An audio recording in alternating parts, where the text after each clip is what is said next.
I tried to fly a 12-hour flight in premium economy. I promise I tried.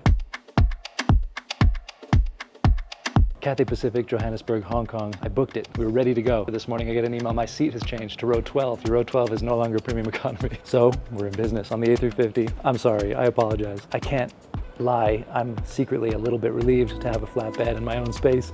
Easier to film, easier to sleep.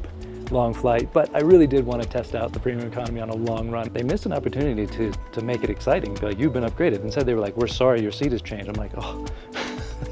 Oh right, it's an operational upgrade to business. I'm in the little mini cabin behind the big cabin in front, just over the front of the wing, I think. Totally new route for me, Johannesburg, Hong Kong. Never flown from Southern Africa to Asia before, so that's super fun. I always love doing this kind of thing, and with Cathay A350, extra good.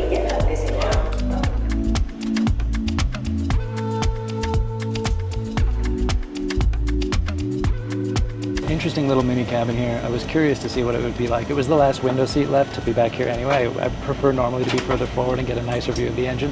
This is also just behind the galley. That could be an issue with noise, we'll see, because the A350 is very quiet otherwise, so if you're trying to sleep and you don't have headphones, you could get woken up by sounds from there. But a nice little intimate mini cabin, still a decent view just in front of the wing, and yeah, it can be quite nice. It's looking a little bit scuffed. Like, I think there's scuffs and little marks, and I wouldn't think this aircraft is so old. I think it's around 7 years old. Definitely different feeling than the 350-1000 I was on last year. That was the last time I did Cathay business to Sydney. That all felt a lot fresher. Otherwise, seat quite nice. You've got this little privacy flap here, which does a lot actually, so you don't see the person next to you. And good storage, 12 hours in this. Can't complain at all. Pre-departure beverage offered. Water, orange juice, champagne, standard. I went for champagne even though it's 10:30 a.m. What do you think? Is that fair? I think it's not so bad. Okay, so this is a handwritten little note from the crew, which is such a nice touch. I wonder whether they do this only for top tier. I'm Emerald with oneworld, not a Cathay member, but through American. They've always been really good about treating partner elites well, and it seems like they still continue to do that, including with this operational upgrade that I got. Cathay has always been the best in the alliance, in my experience, for that. So this is really cool. Lovely little menu, which we'll dive into in a little bit. And this is the Bamford amenity kit, which is looking quite nice. How handy or useful it will be in future, I can't really say. Probably not that useful, but it is pretty. Bottle of water, headphones, standard issue. I like this little red color in the cubby. And mirror. Light, which doesn't seem to work yet. Remote, and you can see the kind of scuffs here. Looking a bit old. Seat recline features, table. This is the nice storage area that I love. Just put this in and everything goes in there. There's nothing you can't really fit there. Looks like some bedding there and slippers, of course. They have a burger on the all-day menu. That's kind of fun. Kind of tempted to try it. The odds of it being good are low, but always interesting. I ordered Chinese breakfast also. Well, they have some nice choices. Wellness, lighter, Western. For me, I always do the local if I can. Local to the airline, of course. And they have Hong Kong style milk tea. Definitely gonna get that. Just make sure I'm loaded up on alcohol and caffeine, which is what the doctors tell you to do. Welcome aboard flight CX748 from Johannesburg direct service to Hong Kong.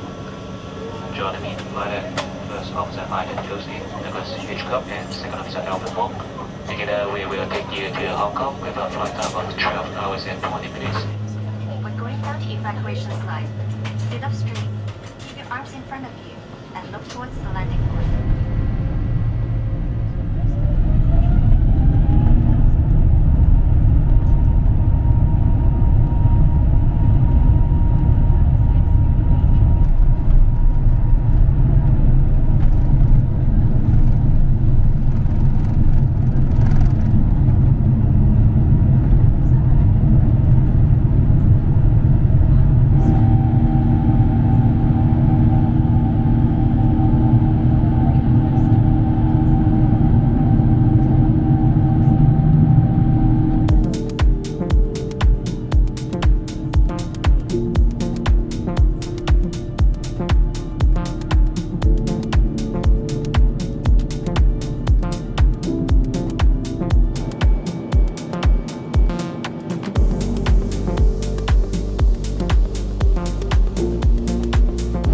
service starting, lunch. Ordered another champagne, and there's a little amuse-bouche, which looks quite nice. I'm not sure how it's going to be to eat it with this tiny spoon, though, but we'll try. Some pieces of meat in here that kind of want a fork to be involved.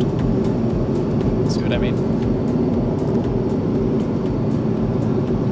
Very nice, though. Tiny bit of spice. Refreshing. Alright, now we've got the soup starter, which is looking pretty nice. Garlic bread.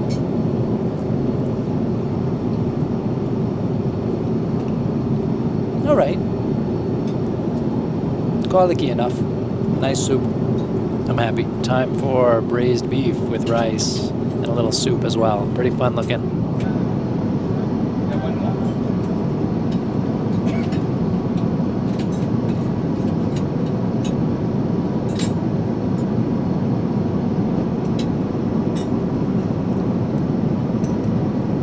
I got some fruit for dessert. I'm doing it smart, healthy style.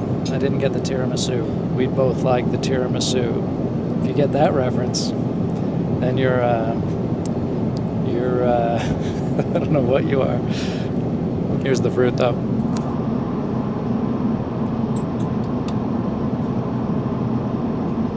Pretty good lunch, nothing mind-blowing, tasty enough. It was enough food, just not huge portions though, and I found the service to be a little bit rushed, not unfriendly. They did the job, but some things missing. No offer of more of a drink, for example. I had a champagne, I finished it, she just took the glass wordlessly. She didn't offer more, she didn't ask if I wanted anything else. It's not a very proactive service. She's nice, but doesn't feel like super polished. You know, it's these little things that make the difference between what you're getting here and like Qatar Airways, for example, where you would definitely have been offered above and beyond what you need. Just, you know, many proactive offerings of trying different things, having more drinks, that kind of thing, and it makes a difference in overall how it feels, how premium it feels. That may not be important to everyone, but for me it's a nice thing to have that proactive aspect of the service. So, you know, it wouldn't make me avoid Cathay, but I noticed that it's a rung or two below the very top carriers.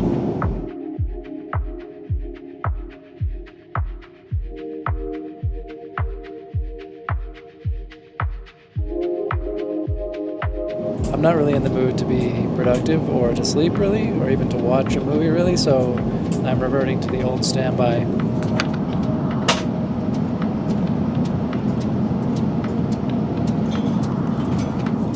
Gin and tonic. Probably stick to just one. Still, I think 10 hours left to go. 10 hours and 12 minutes, so we got some time. Let's see what's inside. I actually find this so boring. It's like, what same generic products will be in the latest amenity kit? Just slightly different brand name. Vaguely useless eye shade. Hand cream that smells like 10,000 vials of perfume. To be fair, some amenity kits do surprise and have real value items. I'm going to try and be open-minded though. Maybe we get something a little surprising. Anyway, it's mouthwash. Kind of a nice logo. Not the worst thing I've ever seen. Here is the Botanic Pillow Mist. This is also kind of fun, like potentially useful. You could use it at home. Let's see what it smells like. Nice, kind of lavendery. Alright, see, I came in like all down on amenity kits, and so far it's pretty kind of pleasantly surprising. Okay, multi-balm. I don't know what that is, but I guess it's cream for whatever you want. Cooling body gel. Okay, this is also unusual. 3M earplugs, toothpaste and toothbrush. Also this same brand, Waken. I like the logo. Eye mask that actually looks decent. I don't know why it says power charge on it. That's supposed to be a joke, maybe, but it's actually sort of soft and feels like it might be comfortable to wear. Okay, this is like not so bad. I would rate this a 6 out of 10, 7 out of 10, just for sort of novelty, like cooling body gel. I'm going to put some on my hands right now.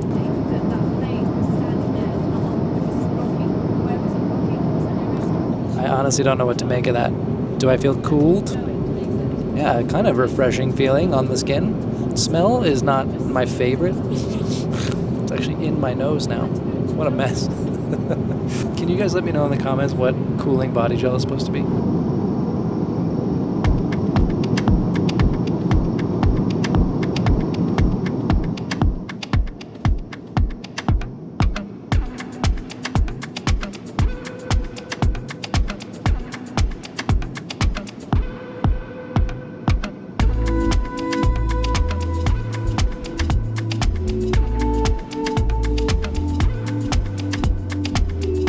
bedding is pretty nice. This is what I would call crisp linens.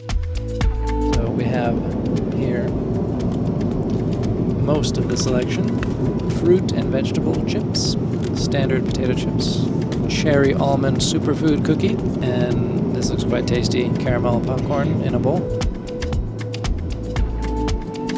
Loaded up with snacks and with plenty of good stuff on the IFE, this is a pretty nice place to hang out.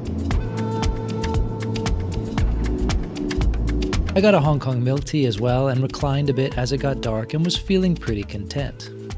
Anyway, I was not tired at all, so I just kept eating. All right, here we go, mid-flight snack time. I ordered the beef burger because I was really curious what it would be like. Low chances of it being great, but curious. And they were all out. Everyone had beat me to it, which is kind of amazing. We've only been in flight for 6 hours and we had lunch as soon as we took off. So people are eager for the burger, apparently. So second choice, we got the Chinese dish, the poached chicken noodles. And comes with Guilin style chili sauce, which is always good news. I ordered one of the Betsy Pale Ales. They brought me a different crafty beer, Guilo White Devil Lager. I'm happy to try that as well, although I would have preferred the other one. Rang the call button. It was responded to within 15 seconds, so quite good. Anyway. I'm not even all that hungry, I just wanted to try.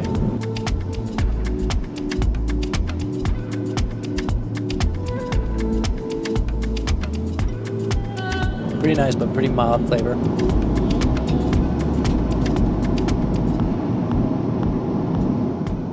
Cathay actually has some nice specialty beers, including this Betsy Pale Ale, so of course I had to order that next, and they offered me some nuts to go along with it, which was nice. This is a bed I find generally nice and comfortable. The problem with a morning departure heading eastbound though is that makes it just very difficult to get any sleep. This flight arrives before 6 a.m. in Hong Kong, so that most likely means you're facing a very full day on zero sleep, which is not ideal. So you can definitely enjoy yourself these 12 hours, but you'll probably pay the price for it the next day. In the future, I think I would even take a connecting itinerary if it meant a later departure time and the chance at actual sleep. And it does not help when they whack on all the lights 2.5 hours before arrival. This is a big airline pet peeve of mine, and I wish it would stop. Just annoying how, like with so many Asian carriers, they turn up the lights 2.5 hours prior to landing for such an early morning arrival. I don't understand it. And they did say earlier on that they would serve breakfast 2 hours prior, but I could have it later if I wanted. And yes, I could wear an eye mask. But I don't really love the feeling of sleeping in those things, so I'm kind of subject to this, and I just don't see the reason why you need to turn the lights on quite so far out. And this seat, definitely not great if you're not wearing an eye mask, because anytime anyone walks through the curtain and doesn't close it completely, you get fluorescent galley lights in your face. Wouldn't recommend this one. The one behind would be the one to go for. Much better. It also feels kind of exposed for whatever reason, so you're right here with the aisle and the galley. Doesn't feel that private. So, not the most amazing flight. Now that I also think about it, the mid-flight snack was a bit like just bland, like not much flavor. It's a bit sad. I mean, of course, this is, super comfortable place to hang out for 12 hours, but comparing it to the best of the best, which is where I think we should be holding Cathay up to, that standard, that bar, a little bit underwhelming overall. Fine, but So we'll have breakfast now, because I couldn't really sleep anyway. And maybe take a little nap after that, hopefully, before landing, at least get an hour, maybe. I hope. Anyway, let's see what the breakfast's like. We got congee. We got... I'm not totally sure what this is. We'll see when I taste it, and we'll put it down here. Fruit, more fruit, coffee, black coffee, and a passion fruit smoothie.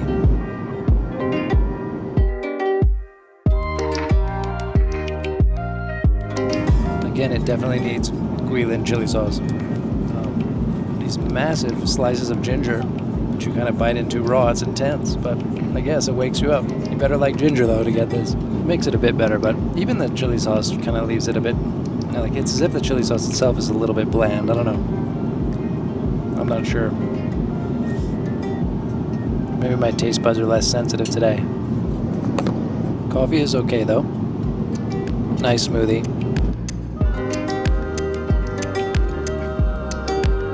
And it's time to land in Hong Kong, which is always an atmospheric experience, even when it's dark out and there's lots of weather.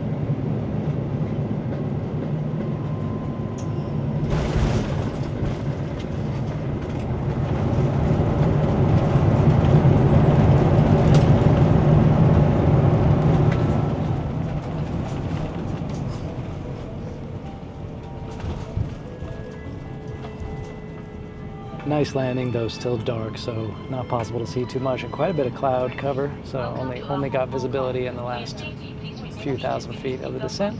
Always awesome feeling to come into Hong Kong, though, this amazing place, even if you can't see it much. This airport, knowing what's out there, really nice. I only have 24 hours here, and then I'm continuing on to Fukuoka on the A321neo tomorrow morning in economy. All kinds of curveballs you didn't see coming, right?